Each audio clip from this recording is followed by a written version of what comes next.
ইয়াতে আপোনালোকৰ কিয় ইমান শোচনীয় অৱস্থা হ'ল কাৰণ আপোনালোকে গ্ৰাছৰুট লেভেলত মানুহৰ লগত কানেক্ট কৰিব নোৱাৰিলে আৰু কিয় নোৱাৰিলে কাৰণ আপোনালোকে যিবিলাক ইম্পৰ্টেণ্ট ইছ্যুজ যেনে কি medical women empowerment employment road safety আৰু জেনেৰেল ছেফটি এইবিলাক ইছ্যুজ আপোনালোকে হয়তো ক'ৰবাত এড্ৰেছ কৰোঁতে কম হ'ল ভুল হ'ল নহলে একেবাৰে নহল যিটো কাৰণে কাৰোবাৰ যদি হয়তো বিজেপিক ভোট দিবলৈ মন নাই মন নহবও পাৰে সকলোৰে যে হ'ব সেইটোতো নহয় কিন্তু গৈ পেলাই বিজেপিক ভোটটো দিছে কিয় দিছে কাৰণ তেওঁলোকৰ ওচৰত অপচন নাই নহলে আপোনালোকৰ ওপৰত তেওঁলোকৰ বিশ্বাস নাই আৰু সেইটো খুব লাজ লগা কথা খুব বেয়া কথা আপোনালোকে এইটো এতিয়াৰ পৰা চাওক কোনো ধৰণৰ হতাশা হ'ব নালাগে এইটো চাওক যে ইয়াৰ পৰা কেনেকে আগুৱাই যাব পাৰি ইয়াৰ পৰা কেনেকে বস্তুবোৰ চেঞ্জ কৰিব পাৰি কাৰণ প্ৰত্যেকখন গণতান্ত্ৰিক দেশত চেঞ্জ লাগে কিন্তু ভাল চেঞ্জ লাগে বহুত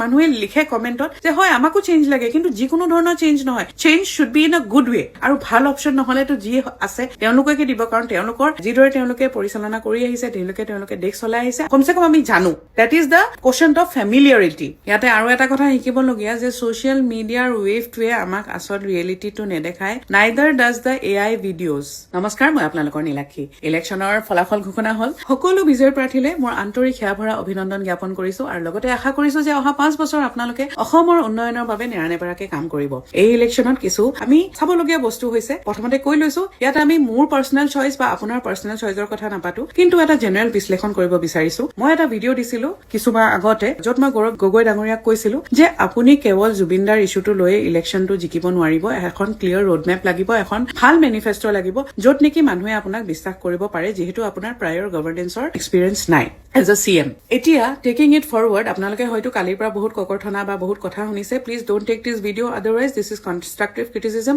অৰ something that we need to talk about এখন গণতান্ত্ৰিক দেশত বিৰোধী দল খুব সবল আৰু শক্তিশালী হোৱাটো এই কাৰণে জৰুৰী কাৰণ আমি সদনত নাযাওঁ আমাৰ মাতটো নাযায় আপোনালোকৰ থ্ৰু দিহে আমাৰ মাতটো যায় জেনেৰেল পাব্লিকে আপোনালোকৰ থ্ৰু দি প্ৰশ্ন কৰে গতিকে যদি এখন গণতান্ত্ৰিক দেশত এটা শক্তিশালী বিৰোধী দল বা বিৰোধিতা নাথাকে তেতিয়াহ'লে গণতন্ত্ৰখনৰ কোনো মূল্য নোহোৱা হৈ যায় ইয়াতে আপোনালোকৰ কিয় ইমান শোচনীয় অৱস্থা হ'ল কাৰণ আপোনালোকে গ্ৰাছৰুট লেভেলত মানুহৰ লগত কানেক্ট কৰিব নোৱাৰিলে আৰু কিয় নোৱাৰিলে কাৰণ আপোনালোকে যিবিলাক ইম্পৰ্টেণ্ট ইছ্যুজ যেনে কি medical women empowerment employment road safety আৰু জেনেৰেল ছেফটি এইবিলাক ইছ্যুজ আপোনালোকে হয়তো ক'ৰবাত এড্ৰেছ কৰোঁতে কম হ'ল ভুল হ'ল নহলে একেবাৰে নহল যিটো কাৰণে কাৰোবাৰ যদি হয়তো বিজেপিক ভোট দিবলৈ মন নাই মন নহবও পাৰে সকলোৰে যে হ'ব সেইটোতো নহয় কিন্তু গৈ পেলাই বিজেপিক ভোটটো দিছে কিয় দিছে কাৰণ তেওঁলোকৰ ওচৰত অপচন নাই নহলে আপোনালোকৰ ওপৰত তেওঁলোকৰ বিশ্বাস নাই আৰু সেইটো খুব লাজ লগা কথা খুব বেয়া কথা আপোনালোকে এইটো এতিয়াৰ পৰা চাওক কোনো ধৰণৰ হতাশা হ'ব নালাগে এইটো চাওক যে ইয়াৰ পৰা কেনেকে আগুৱাই যাব পাৰি ইয়াৰ পৰা কেনেকে বস্তুবোৰ চেঞ্জ কৰিব পাৰি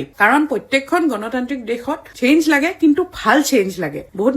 মানুহে লিখে কমেন্টত যে হয় আমাকো চেঞ্জ লাগে কিন্তু যিকোনো ধৰণৰ চেঞ্জ নহয় change should be in a good way আৰু ভাল অপচন নহলেতো যি আছে তেওঁলোকে দিব কাৰণ তেওঁলোকৰ যিদৰে তেওঁলোকে পৰিচালনা কৰি আহিছে তেওঁলোকে দেশ চলাই আহিছে কমসে কম আমি জানো that is the question of familiarity ইয়াতে আৰু এটা কথা শিকিবলগীয়া যে সোশ্যাল মিডিয়াৰ ৱেভটোৱে আমাক আচল ৰিয়েলিটিটো নেদেখায় নাইদাৰ ডাজ দ্য AI ভিডিঅ'জ